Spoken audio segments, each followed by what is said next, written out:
maanta waxaa magaalada Dhuusamareeb ee caasimadda dawlad goboleedka Galmudug soo gaaray wasiirka arrimaha gudaha federaalka iyo dib u heshiisiinta ee xukuumadda federaalka Soomaaliya injineer Cabdi Maxamed Sabriye socdaalkii ujeedada wasiirka ayaa ahayd sidii uu kurgeli lahaa xaaladda dawlad goboleedka Galmudug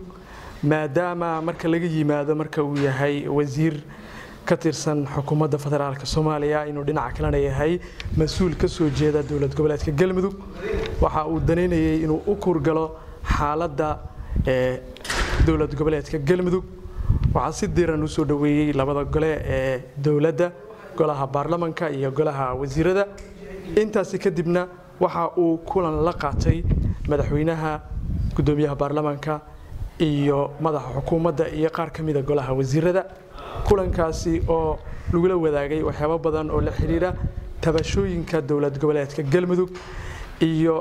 waxyaabaha uu salka ku hayo ee khilaafka u dhaxeeya dawladda federaalka ah iyo dawlad goboleedka Galmudug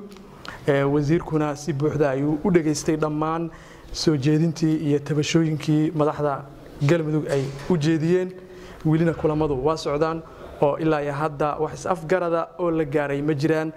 wilina waxa soconaya dadaalada iyo wada hadallada iyadoo oona ujeedada